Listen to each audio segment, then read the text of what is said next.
Live from New Delhi, you're watching DD India Live, India's voice to the world. I'm Ramesh Ramachandran. Coming up in the next 30 minutes. India voices concern over Israel firing at UN peacekeepers in Lebanon. UN Chief Antonio Guterres warns Israel against repeating an intolerable incident. India's Prime Minister Narendra Modi tells East Asia Summit that South China Sea peace is in the interest of the Indo-Pacific, concludes his visit to Laos.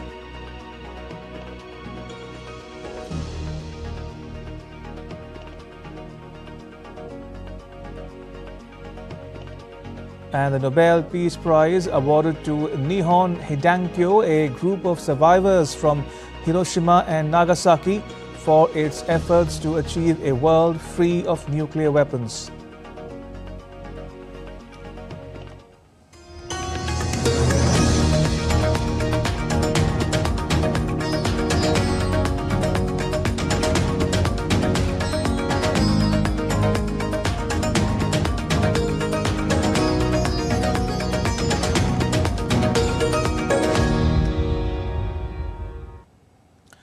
India's Prime Minister Narendra Modi addressed the 19th East Asia Summit in Laos on Friday.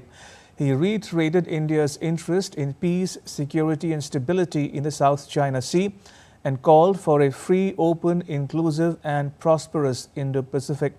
He condoled the lives lost to Typhoon Yagi, which impacted Southeast Asia in September.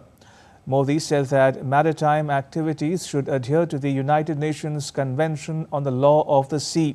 The focus should be on development, not expansionism. He said India supports the ASEAN approach to resolving the Myanmar crisis. He said the Global South is facing a negative impact of ongoing conflicts, and he called for peace and stability to be restored as soon as possible. The Indian leader said that this is not the era of war and that problems cannot be solved on the battlefield. Prime Minister Narendra Modi met Thongloun Sisoulith, the General Secretary of the Central Committee of Lao People's Revolutionary Party and the President of Laos on Friday. Prime Minister Modi congratulated President Sisoulith for successfully hosting the ASEAN and East Asia summits. The two leaders discussed about India-Laos ties. They reaffirmed their commitment to further strengthening their partnership, which is rooted in civilizational history. They expressed satisfaction at the ongoing collaboration between the two countries in the fields of development partnership, heritage restoration and cultural exchanges. 2024 marks a decade of India's Act East policy, which governs India's relations with the countries in the Indo-Pacific. Prime Minister Modi said that the policy adds momentum to India's engagements with Laos. Prime Minister Modi held delegation-level talks with Prime Minister Sonsai Siphandone of Laos on Friday. He congratulated Laos on successfully hosting the 21st ASEAN-India and 19th East Asia summits. The two prime ministers held talks on strengthening India-Laos ties. They discussed about development partnership, capacity building, disaster management, renewable energy, heritage restoration, economic ties and defense collaboration. Prime Minister Siphandone thanked Prime Minister Modi for India's flood relief assistance to Laos in the aftermath of Typhoon Yagi. The two leaders noted that the restoration and conservation of Wat Pho, a UNESCO World Heritage Site, by India imparts a special dimension to the bilateral ties. The Laotian Prime Minister reaffirmed India's role on the international stage. India, in turn, supported Laos's chairship of ASEAN this year. MOUs in defense, broadcasting, customs and quick impact projects under the Mekong-Ganga cooperation were exchanged in the presence of the two leaders. The quick impact projects relate to preservation of heritage of Lao Ramayana, restoration of Wat Phakya Buddhist temple with murals related to Ramayana, and support to shadow puppetry theatre on Ramayana in Laos's Champasak province. All three quick impact projects have an Indian grant assistance of $50,000 each. India will give an additional grant assistance of $1 million for improving nutrition security in Laos. An MOU was signed on cooperation of broadcasting between Lao National Television and Prasar Bharati. Prime Minister Narendra Modi met Thailand's Prime Minister Petangton Shinawatra on the sidelines of the East Asia Summit. It was the first such meeting between the two Prime Ministers. Prime Minister Modi congratulated the Thai Prime Minister on assuming office. She in turn extended greetings to the Prime Minister of India on his historic third term in office. The two leaders discussed about bilateral cooperation in a range of areas. They exchanged views on ways to forge closer cooperation in sub-regional, regional and multilateral fora. In this context, they discussed about strengthening regional cooperation through BIMSTEC. On the sidelines of the East Asia Summit, India's Prime Minister met South Korea's President Yoon Suk-yeol on Friday.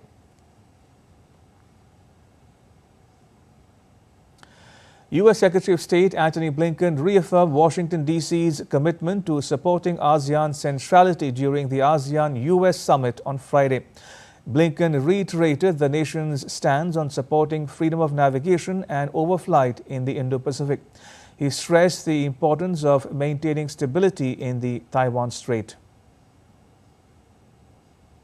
Crisis in Myanmar, to the DPRK's destabilizing behavior, to Russia's war of aggression in Ukraine, which continues to violate principles at the heart of the United Nations Charter and at the heart of ASEAN's Treaty of Amity and Cooperation.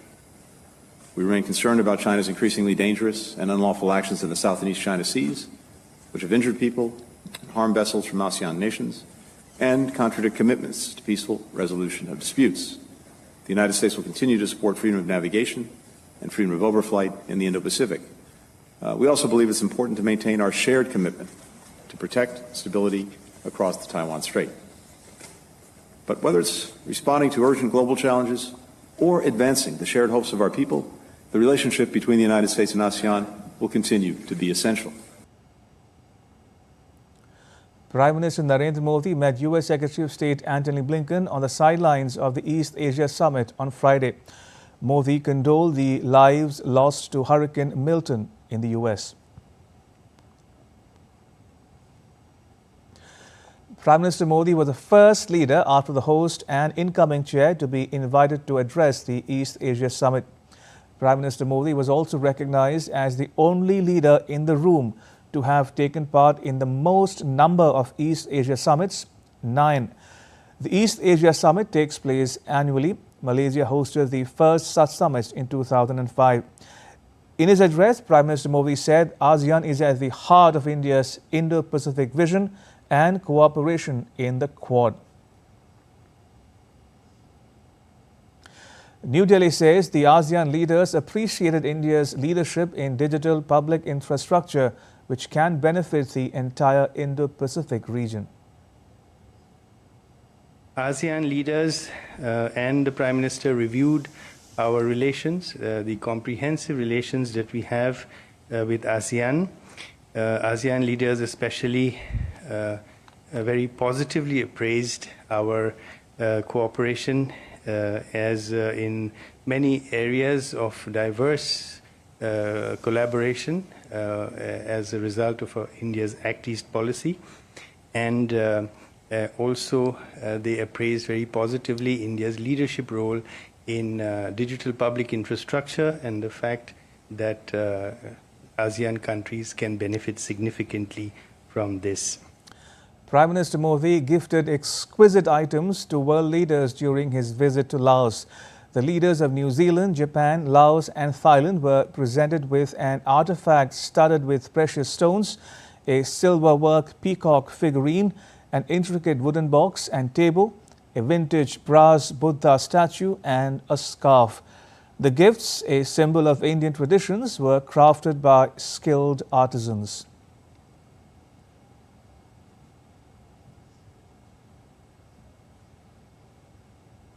And Prime Minister of Laos, Sonsai Siphandhorn, handed over the chair of the ASEAN Summit to Malaysia's Prime Minister Anwar Ibrahim on Friday.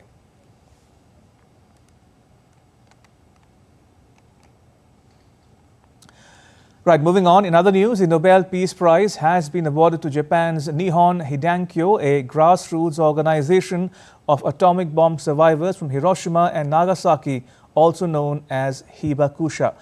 The Norwegian Nobel Committee praised the Hibakusha for their role in helping the world describe the indescribable, think the unthinkable, and somehow grasp the incomprehensible pain and suffering caused by nuclear weapons. Nihon Hidankyo has long been a voice advocating for the abolition of nuclear weapons and raising awareness of the devastating consequences they bring. The global recognition shines a spotlight on their tireless efforts and enduring message of peace.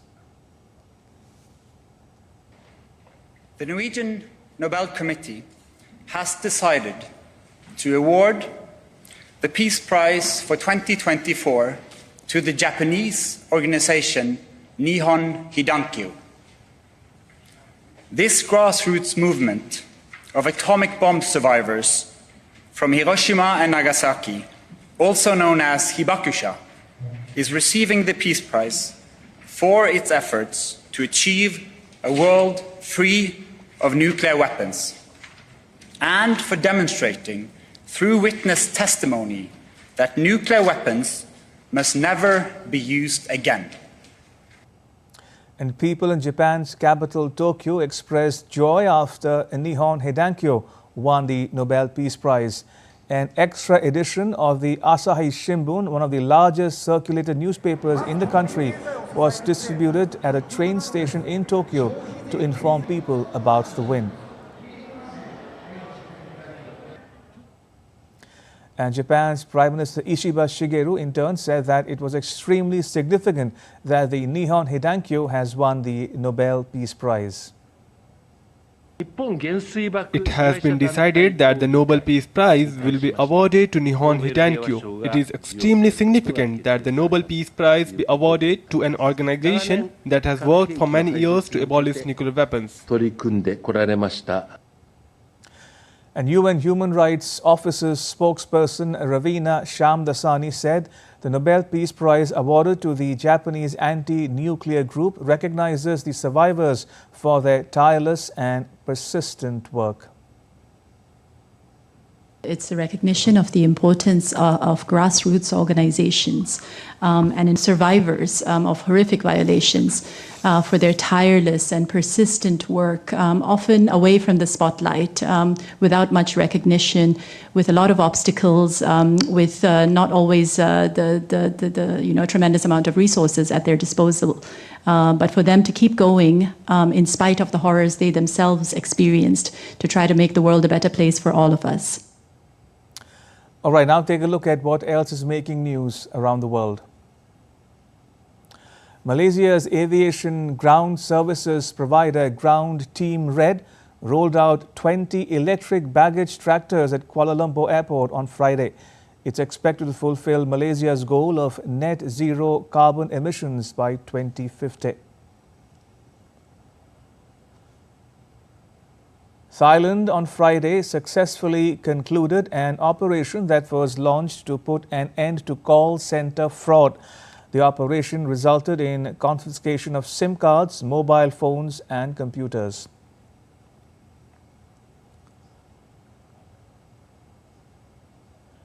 The economic situation of Kenya is motivating the country's youth to pursue arts, and local artists are grabbing the opportunity to showcase their works. The surge in interest is attributed to a growing middle class with an appreciation for the arts, as well as an influx of expatriates.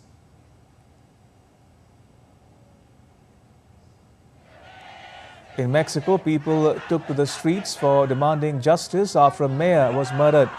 Alejandro Arcos Catalan had assumed the position just last week and had taken a tough stand against crime in the city of Chilpancingo.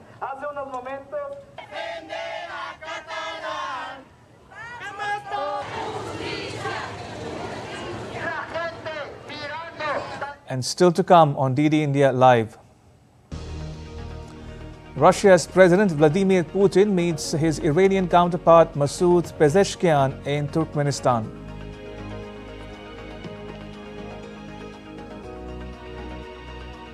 And England takes a 1-0 lead in 3-match test series against Pakistan.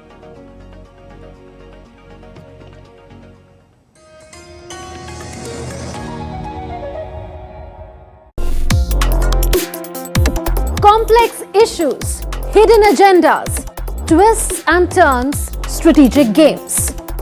We think all dots are linked. We just need to connect them.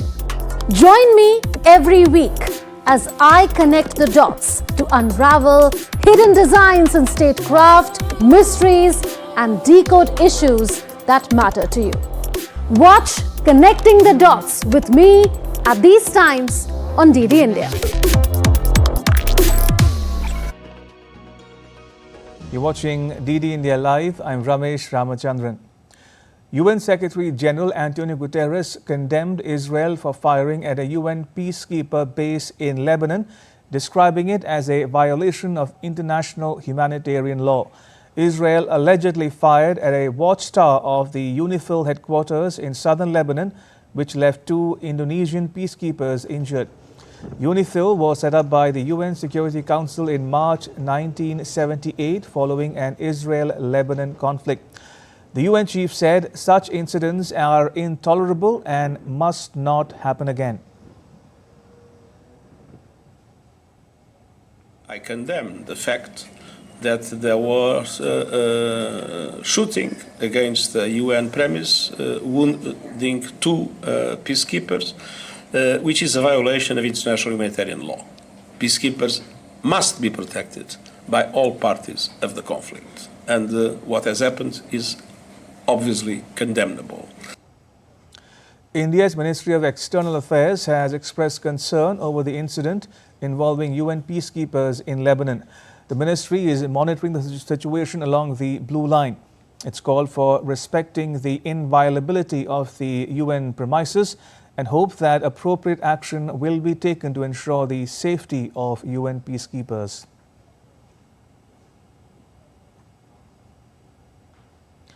Meanwhile, Hezbollah is gearing up for a prolonged conflict in southern Lebanon following significant losses, including the death of its leader, Syed Hassan Nasrallah. With a new military command directing the group's operations, Hezbollah is focusing on resisting Israel's forces that have crossed into Lebanon. Despite Israeli airstrikes, Hezbollah is believed to still possess a substantial arsenal of weapons, including precision missiles that have yet to be deployed. As the situation unfolds, allies and adversaries alike are closely monitoring Hezbollah's response to the ongoing Israeli offensive. Russia's President Vladimir Putin met his Iranian counterpart Masoud Pezeshkian in Turkmenistan on Friday. They met on the sidelines of an international conference there. The 2 leaders discussed about economic ties and exchanged views on world affairs. Pezeshkian accepted Putin's invitation to visit Russia. The Russian and Iranian leaders attended a cultural forum in Turkmenistan where Central Asian leaders met to commemorate the 300th anniversary of the birth of an 18th century poet and philosopher.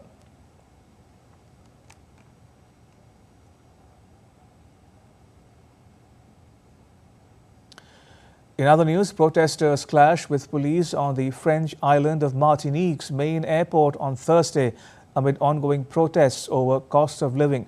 The protests disrupted flights. France has since announced new curfew measures. Martinique's government has banned public gatherings until 14th of October. And in more news from the Indo-Pacific, North Korea's foreign ministry accused South Korea of sending drones into Pyongyang on Friday, calling it a political and military provocation. The drones reportedly scattered anti-North Korean leaflets. But South Korea's military denied the claim. It said it had not deployed any drones into North Korea. Activists in South Korea occasionally send balloons with aid and propaganda leaflets into the north. And now to news from the world of sport. In cricket, spinner Jack Leach's 4 wickets led England to victory over Pakistan by an innings and 47 runs in the first test at Multan on Friday. England takes a 1-0 lead in the 3-match series. England's attack made short work of the last 4 Pakistan batters on day 5, dismissing the hosts for just 200. Leach led the England attack with 4 for 30, ending Pakistan's only key partnership on the 5th day when he dislodged Salman Agha for a fighting 63. Harry Brook smashed 317 and Joe Root a record-setting 262 in England's mammoth 823 for 7 declared, giving visitors a 267-run lead. The second test starts on the same venue from Tuesday, while the third test will be played at Rawalpindi from 24th October. After securing comprehensive wins over Bangladesh in the first 2 T20s, India looks to sweep the series clean in Hyderabad. India displayed their dominance by winning the first T20 by 7 wickets and the second by a margin of 86 runs. The Surya Kumar Yadav-led side is expected to be unchanged for the final match of the series. On the other hand, Bangladesh would be looking to secure a consolation win after a poor performance in the T20 and Test series that preceded the T20 matches. To football now, Greece scripted history as Evangelos Pavlidis struck twice in a 2-1 win over England in a Nations League Group B2 match at Wembley. Pavlidis gave his side an early lead in the second half with a clinical finish. Jude Bellingham came to his team's rescue, scoring a goal in the 87th minute, but there was another twist in the tale as Pavlidis emerged in the 4th minute of stoppage time to shoot past Jordan Pickford from close range. This win has put Greece to the top of the table, while England's first defeat under stand-in manager Lee Carsley left them second with 6 points.